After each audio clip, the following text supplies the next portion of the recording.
Welcome to this explainer on one of the most chilling, unsolved true crime mysteries in German history, the 1922 Hinterkaifeck Murders.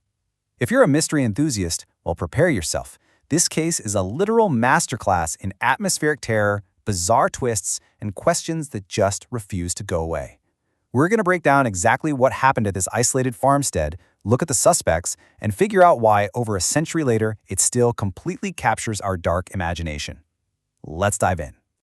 I want you to just picture this for a second.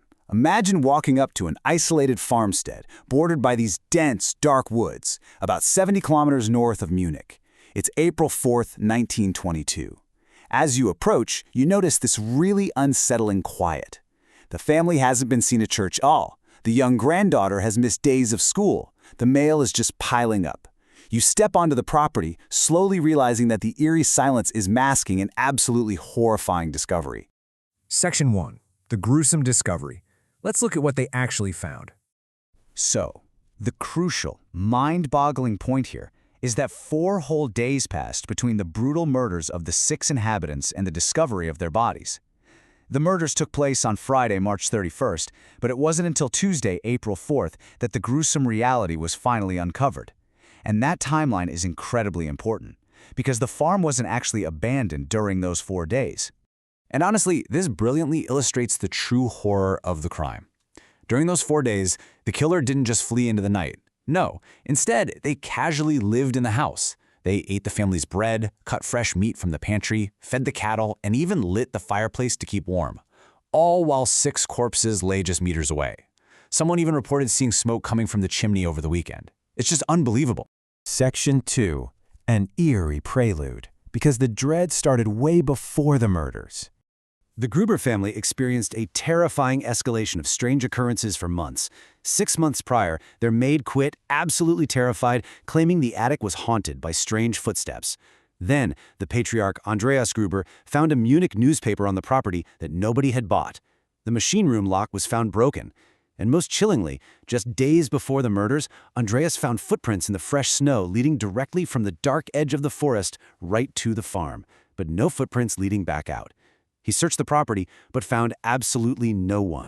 But tragically, the threat wasn't just external. The family was fracturing from within, too. The young 7-year-old granddaughter, Kazelia, actually confided in a schoolmate about intense family conflict just before the tragedy struck.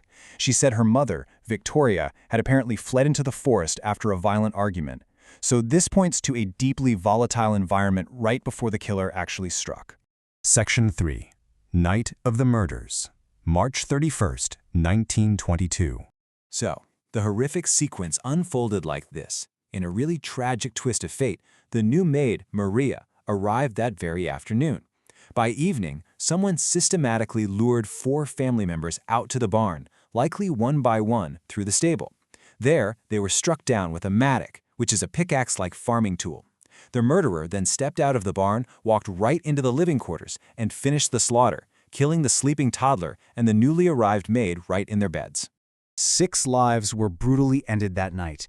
The victims spanned from the 72-year-old grandmother all the way to the 2-year-old toddler Joseph sleeping in his bassinet. And the forensic details here are just heartbreaking. Evidence showed that the 7-year-old Kazelia actually survived the initial attack and lay alive in the hay for hours, tearing her own hair out in terror and grief right next to the bodies of her family. Section 4. A bizarre investigation. A completely contaminated scene. Now, if you're a true crime fan, this next part is literally going to make you pull your hair out. The investigation was immediately crippled by the locals. Onlookers just wandered freely through the scene before police could secure it. They moved bodies around. Incredibly, hungry neighbors actually cooked and ate meals in the very kitchen the killer had just been using for 4 days.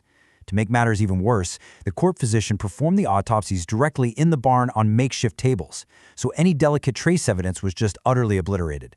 Investigators initially suspected a robbery, right? They interrogated vagrants and traveling craftsmen, but they quickly had to abandon Theory A. Why? Because a massive, completely untouched amount of money was found right out in the open at the farm. The killer wasn't there for wealth. So this forced the police to shift to Theory B, a dark, deeply personal motive. Someone wanted this specific family dead. Section 5. A web of suspects. So who actually did it? Let's look at a few of the primary suspects in this web. We have Lorenz Flittenbauer. He was a neighbor who led the search party, casually unlocked the house door without a key, and disturbed the bodies. Highly suspicious. Then there's Carl Gabriel, Victoria's husband. He was presumed dead in World War I, but his body was never actually found, and rumors swirled he survived and returned for revenge. And finally, the Gump brothers, local paramilitaries, whose own sister made a deathbed confession claiming they were the killers. To really understand the brutal background of suspects like the Gump brothers, we have to look at their involvement in the Freikorps. This perfectly highlights the volatile, violent political climate of 1920s Germany. These were hardened men, completely accustomed to violence, and Adolf Gump was already suspected in the murders of several farmers in a separate uprising. The times were chaotic, which provided the perfect cover for ruthless individuals. But adding some incredibly dark layers to the mystery was the factual reality of the Gruber family's history. Andreas Gruber and his daughter Victoria had actually been convicted of incest back in 1915, and this makes the neighbor, Lorenz Schlittenbauer, a highly complicated figure. He had a relationship with Victoria and once publicly claimed to be the father of her 2-year-old son, Josef, before completely withdrawing the claim and accusing Andreas instead. The interpersonal dynamics here were an absolute powder keg.